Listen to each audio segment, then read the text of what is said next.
Madame, Monsieur, bonsoir et merci de nous rejoindre sur Polynésie la Première. Voici les titres de votre journal. Une mère et son concubin risquent 30 ans de prison pour avoir maltraité leur bébé d'1 an au point de le tuer. C'était en 2015. Retour sur ce procès jugé devant la cour d'assises aujourd'hui. Également dans cette édition, le port du masque n'arrange pas la pratique du chant. Comment font certains professeurs de chant avec leurs élèves? C'est ce que vous allez voir dans un instant. Et comme chaque mercredi, nous recevons ce soir le docteur Didier Bondou pour répondre aux questions sanitaires des internautes au sujet du Covid-19. Bonsoir. En cette période de crise, des tutoriels sur les bases de l'agriculture ou de l'apiculture pour aider les familles seront bientôt disponibles sur le web et les antennes télé à partir d'octobre. Nous avons assisté à une séquence de tournage ce matin. Enfin, pour terminer, direction Arotua, la découverte des parcs à poissons de la famille Parker. C'est à découvrir dans notre rubrique Au cœur du Fénois. Et c'est l'actualité judiciaire qui fait la une de ce journal avec une affaire sordide jugée aux assises. Celle d'un bébé décédé en mars 2015 à tout juste 1 an après avoir été secoué. Outre les lésions encéphaliques, le nourrisson présentait des fractures au bras et à la hanche. J'ai honte de moi et de mon concubin. À cause de nous, notre fils n'a pas pu survivre, lâche sa maman accusée d'homicide involontaire. Lucille Guichet-Tirao et Mirko Van Foo. Aujourd'hui à la barre, les deux sœurs des accusés livrent plutôt un témoignage à charge contre la mère, décrite comme feignante et colérique. Mais ni les services sociaux qui suivaient la famille, ni les proches n'ont signalé de maltraitance à l'encontre de celui que nous appellerons Mananoui, décédé en mars 2015 à l'âge d'1 an. Il y a beaucoup de questions qui se sont posées sur les conditions dans lesquelles ce bébé est décédé. On y reviendra quand on abordera les faits. Pas spécialement dire qu'ils ont nié les faits. Les conditions exactes dans lesquelles ce bébé est décédé ne sont pas, à mon sens, aujourd'hui encore élucidées totalement. Pourtant, l'autopsie révélera le calvaire vécu par le petit garçon. 2 anciennes fractures, plusieurs hématomes sous-duraux et une hémorragie dans les yeux. Ce n'est qu'1 an plus tard, en garde à vue, que les parents reconnaissent des violences conjugales régulières et l'enfant utilisé comme bouclier. Aujourd'hui, personne sur le banc des parties civiles, à l'exception de son frère aîné, représenté. Aujourd'hui, c'est difficile pour lui. C'est très difficile parce qu'il est très jeune, qu'il a perdu son frère, mais en même temps, il perd aussi ses parents qui sont absents de sa vie et c'est très difficile pour lui.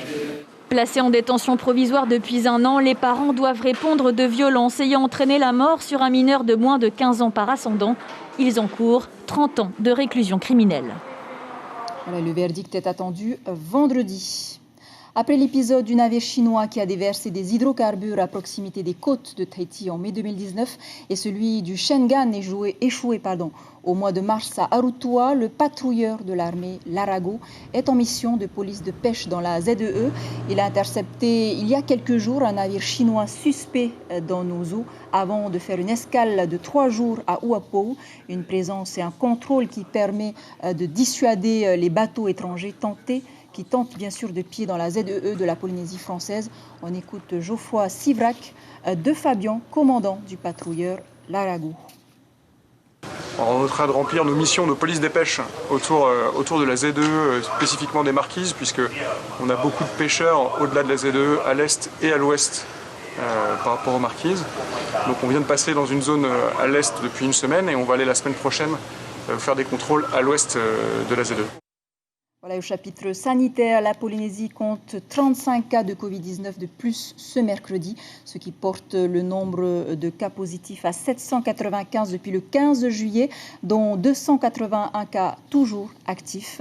Et vous le savez, le port du masque et la distanciation sociale sont pratiquement obligatoires pour stopper la propagation du virus. Des mesures sanitaires qui ne vont pas de pair avec la pratique de la musique, notamment le chant. Vous allez le voir avec ce reportage de Nicolas Suire et Hubert Liao.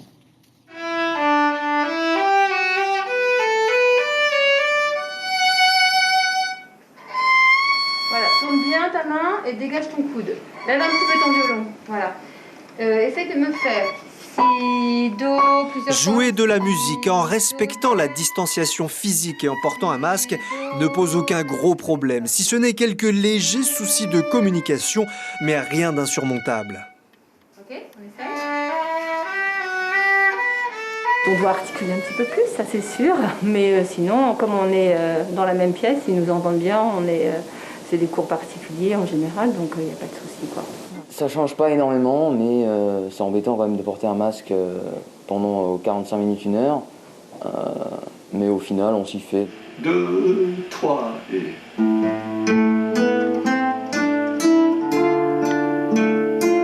Ce qui est valable en cours de violon, elle l'est également pour les cours de guitare. Ça ne change pas grand-chose. Ça change pas grand-chose au niveau des cours.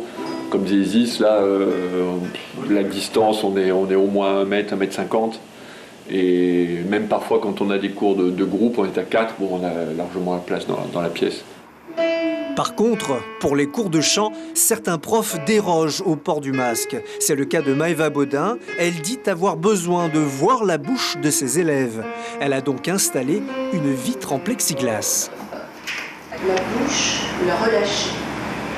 Le vocaliste ne peut pas chanter avec le masque puisqu'il va être obligé de prendre de l'air par la bouche à chaque phrase musicale qu'il va chanter. Donc automatiquement, au bout d'un moment, le gaz carbonique qui est dans le masque, ça va le gêner. Il va respirer du gaz carbonique, donc ce n'est pas possible. Toute la séance ne se déroule pas sans le masque, mais à chaque fois que l'élève doit chanter, elle dégage sa bouche. La prof aère la salle entre chaque séance. Il lui paraît impossible d'enseigner le chant autrement. Voilà, en tout cas, cela n'a pas empêché le conservatoire d'ouvrir une nouvelle antenne sur l'île Sœur. Depuis mercredi dernier, le Oritreiti et le Himene sont accessibles aux résidents. C'est à l'école de Te Avaro, située à 2 minutes du quai de Vaiare, que les professeurs du conservatoire accueillent d'abord les enfants jusqu'à 15h30, avant de consacrer le reste de l'après-midi aux adolescents et aux adultes. Parmi les professeurs comptait la talentueuse Hinavai Raviino, meilleure danseuse du Heiva 2015 pour le Oritreiti, ou encore Mike Tessier, récompensé au Heiva également pour la partie chant. Des images de notre consoeur Nuhaura Rurua. On vient de le voir, les gestes barrières ne sont pas toujours évidents à faire respecter. Aussi, on ne le dira jamais assez. Lavez-vous régulièrement les mains, toussez, éternuez dans un mouchoir à usage unique et évitez de vous serrer la main. Et comme chaque mercredi, nous accueillons le docteur Didier Bondou pour répondre donc aux questions sanitaires des internautes. Une question de Moana. Les compléments alimentaires et autres fortifiants peuvent-ils aider à lutter contre le coronavirus ? Je pense sincèrement pas. Par contre, une alimentation équilibrée de tous les jours est largement suffisante. Les compléments alimentaires n'ont aucune utilité dans la lutte contre le coronavirus, ni contre aucun virus d'ailleurs. Une alimentation saine, oui. Élise demande, est-il vrai que des patients infectés par le Covid-19 sont morts suite à une surdose de chloroquine ? C'est l'éternelle question d'hydrochloroquine. Oui, il y a des cas dans le monde où il y a eu du surdosage d'hydrochloroquine avec des cas mortels. Toute la problématique et la question est de savoir, est-ce que ce traitement est réellement efficace ? On en est toujours avec un grand point d'interrogation. Sandrine, qui habite Paea, je suis allergique aux masques, notamment aux masques chirurgicaux. Est-ce que je peux porter une visière à la place ? Alors, je pense qu'on l'a dit la semaine dernière, la visière protège des postillons des autres, mais ne protège pas les siens d'aller éventuellement contaminer les autres. Par contre, je conseille d'essayer plusieurs marques, parce qu'il y a plusieurs marques de masques, un petit peu comme à l'instar des couches pour enfants, on peut être allergique à certaines marques et pas à d'autres. Et comment faire pour se renseigner au sujet de ces marques-là, justement ? Je pense qu'il faut faire un peu le tour des pharmacies. Il y a plusieurs marques et d'aspects différents de masques chirurgicaux ou pseudo-chirurgicaux. Et l'aspect est différent, l'origine est différente. Il faut éventuellement en tester d'autres. Mais la visière, à la limite, il vaut mieux porter un masque en tissu qu'une visière. Hinano de Tarao, faut-il obligatoirement, après utilisation, laver les masques en tissu à 60 degrés ? Alors, on en parle en ce moment. C'est vrai que je dirais que pour moi, actuellement, avec le Covid qui est arrivé, le masque en tissu est exactement comme un autre vêtement. Il doit être lavé régulièrement. A priori, un masque en tissu, si on le porte longtemps dans la journée, il ne faut pas le porter. On peut en porter 2 fois par jour et au maximum. Et le nettoyer comme n'importe quel vêtement. Dernière question, Teiva de Punaoya, que signifie l'immunité collective ? L'immunité collective, je vais prendre un petit moment pour l'expliquer, c'est en fait le pourcentage d'une population, c'est le pourcentage qu'il faut atteindre d'une population qui soit atteinte pour le virus pour éradiquer cette épidémie. C'est-à-dire qu'on va arriver à un stade où un patient porteur du Covid ne pourra contaminer moins d'une personne à la fois. Actuellement, en phase épidémique, une personne peut en contaminer 3 à 3,3 patients. Donc c'est vrai que si on est dans une phase épidémique, là si on a 70% de la population qui a été touchée par le Covid, on sera dans une phase où l'épidémie va cesser par elle-même. D'ailleurs à ce sujet, j'en profite un petit peu en mon nom personnel et au nom du syndicat pour souhaiter un meilleur rétablissement à notre confrère qui est actuellement hospitalisé, libéral, hospitalisé en réanimation au Taonnet. Merci beaucoup, Dr Bondou, d'avoir répondu à nos questions. On vous retrouve donc mercredi prochain. Et puis, en cas de doute sur votre état de santé, retenez ces deux numéros, le 40 45 50 00 ou le 15. À Bora Bora, depuis la crise sanitaire, l'APE œuvre pour que la sécurité des enfants soit assurée, aussi bien que dans leurs îles qu'à Tahiti. Une nouvelle équipe a pris les rênes de l'association des parents d'élèves scolarisés dans les lycées de Raiatea et Tahiti depuis donc vendredi. Place Tuvauvau, l'ancienne équipe a présenté son bilan des 2 dernières années et espère que leurs successeurs seront aussi actifs. Elle explique au micro de Rosana Maihuta. Vous allez aussi entendre la nouvelle présidente Heifara Bahimarae. On a de moins en moins de bagarres, d'agressions, tout ça sur les terres. Savoir que nos enfants ils sont dans des internats aussi où ils ne sont pas on va dire confortablement bien installés. Donc d'où nous, l'association, on s'est toujours battu pour pouvoir défendre les intérêts de nos enfants. C'est bien dommage qu'il n'y ait pas eu tous les parents présents parce qu'il y a quand même un effectif de 95 élèves inscrits sur Raiatea et Papeete. Donc on est très peu de parents pour pouvoir se présenter justement et avoir le choix de faire le renouvellement du bureau. Également dans l'actualité, une invitation à l'agriculture. Créer son propre rucher ou encore son propre potager seront bientôt faciles à réaliser de chez vous.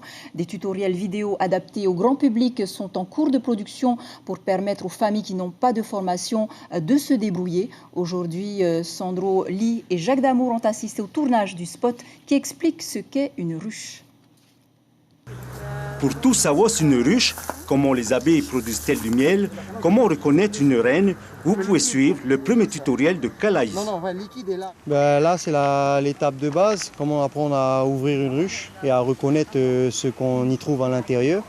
Donc on va essayer de montrer ce que c'est que du miel, du pollen, du couvain ouvert et du couvain operculé. On va essayer de voir la reine aussi ensemble pour vraiment voir les rudiments de base de l'apiculture et de la vie d'une colonie.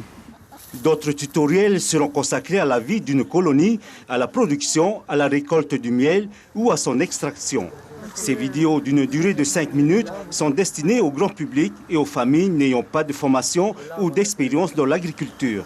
Nous souhaitons bien sûr cibler non seulement les écoles, les enfants, pour créer cette envie de toucher la nature et de revenir aux produits locaux, mais aussi intéresser le plus grand nombre qui vont pratiquer cette agriculture familiale dans leur propre potager. La crise sanitaire nous oblige à consommer local en toute sécurité. La réalisation de ces tutoriels est donc un moyen de communication pour inviter la population à l'agriculture. La crise du Covid-19 a montré notre grande dépendance d'une part aux produits importés et également la fragilité de certains ménages à faible revenu, alors même qu'il y a un énorme potentiel dans tous les jardins familiaux pour pouvoir quand même contribuer à l'alimentation du ménage avec des produits de bonne qualité. Ces vidéos sont réalisées par une jeune équipe de production et présentées par Eva, une habituée du petit écran. Elles seront diffusées dans les 2 langues pour sensibiliser un maximum de personnes. Ces tutoriels seront déclinés en langue française comme en tahitien pour contenter toute la population et surtout pour sensibiliser la population, puisqu'aujourd'hui on parle d'autosuffisance, donc sensibiliser un maximum la population aujourd'hui en Polynésie. Les 20 tutoriels en français et 20 en tahitien seront diffusés sur tous les supports médiatiques YouTube et télé à partir du mois d'octobre. Parmi les thèmes abordés, vous apprendrez à faire de la purée de fruits, à identifier les produits bio ou encore à connaître les bases de la poule pondeuse. Voilà une belle initiative du ministère de l'économie et de la Chambre de l'agriculture. Direction Nukuhiva maintenant pour une retraite bien méritée, celle de Frédéric Balk, le chef de la brigade de la gendarmerie de Tai'oha et de Uahuka, et c'est Tina Pahero qui lui succède.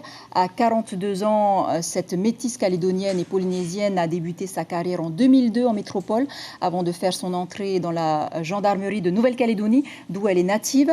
Avant cela, Tina Pahero occupait le poste d'adjointe du chef de brigade à Futuna. Elle aura à ses côtés 2 nouveaux gendarmes originaires de Tahiti, Jenson Elm et Rima Munanui, une brigade donc 100% locale. On écoute Tina Pahero au micro de Marie Curva. Il y a des missions qui se content au marquis que je n'exerçais pas antérieurement là-bas, notamment des missions de notaire. Par contre, il y a quelques particularités qui sont similaires, notamment pour les examinateurs de permis de conduire, les huissiers. Donc c'est des missions que j'ai déjà exercées et pour lesquelles je ne devrais pas avoir trop de difficultés. Une particularité aussi et pour laquelle je suis assez contente, c'est de retravailler avec la police municipale parce que c'est une mission que j'ai exercée quand j'étais en Nouvelle-Calédonie. Dans l'actualité du Pacifique maintenant, en Australie, Nick Slater, un surfeur de 46 ans, a été mortellement attaqué par un requin sur la Gold Coast australienne. Malgré les tentatives d'autres surfeurs pour le sauver, l'homme n'a pas survécu à ses blessures. Le reportage. Les tentatives des sauveteurs ont été vaines. Un surfeur de 46 ans est mort d'une attaque de requin à la jambe au large de Greenmount Beach sur la Gold Coast australienne. Au départ, je pensais qu'il avait été assommé par sa planche. Donc à ce moment-là, personne ne s'occupait de lui. Alors j'ai couru le long du sentier jusqu'à la plage. Dans mon esprit, il était déjà décédé, il était cliniquement mort. Les autorités parlent de tragédie absolue. Les plages de la région ont été fermées. Un tel drame n'était pas arrivé sur la Gold Coast depuis 1958. Des filets maillants et d'autres dispositifs de sécurité sont installés au large des plages les plus fréquentées, comme Greenmount Beach. Reste à savoir si la protection était totalement en place. De toute façon, elle n'est pas complètement impénétrable. L'Australie connaît une recrudescence des attaques mortelles de requins. Sur 19 attaques depuis le début de l'année, 7 ont été fatales. Voilà, retour au Fénois et comme promis pour clore ce journal, au cœur du Fénois vous emmène dans les parcs à poissons de Arutua, l'une des précieuses ressources économiques de l'atoll. Après la perliculture, rencontre avec le plus gros importateur de poissons, Henry Parker, un businessman qui toutes les 2 semaines alimente le marché de Tahiti. Le reportage de Ayata Tarhaou, les images signées Patrick Sinsing.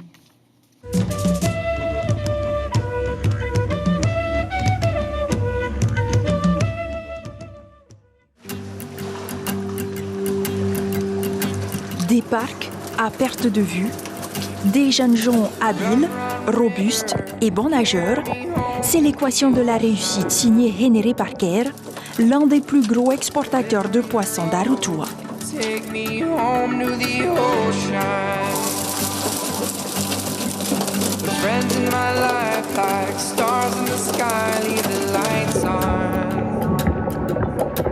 Cette année, les carangues sont particulièrement très abondantes.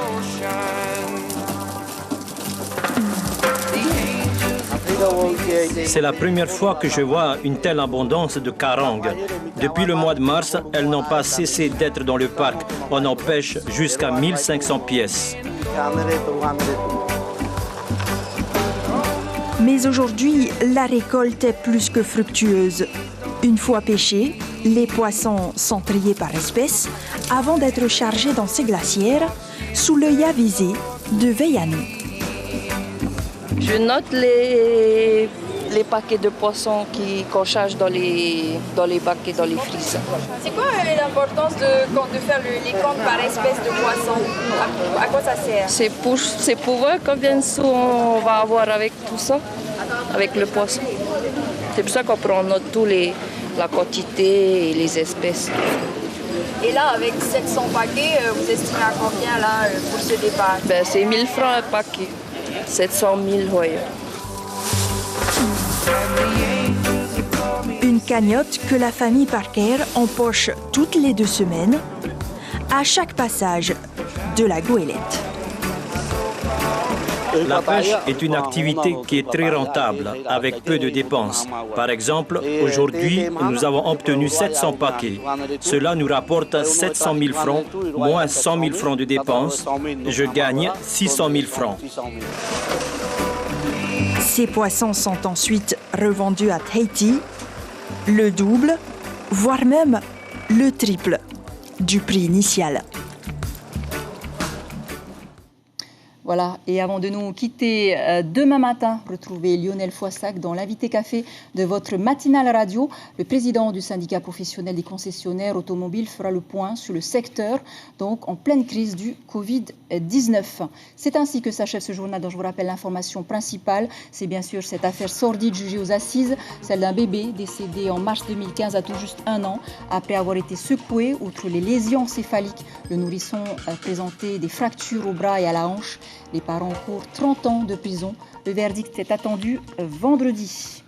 À la une de votre dépêche demain, le quotidien titre « Violence, inciter l'enfant à en parler ». Voilà pour l'essentiel de l'actualité. Merci de nous rester fidèles. 5h30, vos infos radio. Pour ceux qui comprennent le Réo Triti, restez avec nous pour votre émission Matara en langue tahitienne consacrée donc à l'impact de la crise sanitaire sur l'économie. Très belle nuit sur la première. À demain.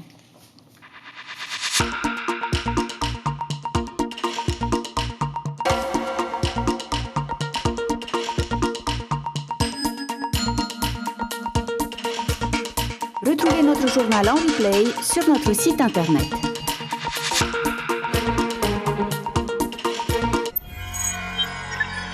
Retrouvez ce programme en replay sur notre site internet.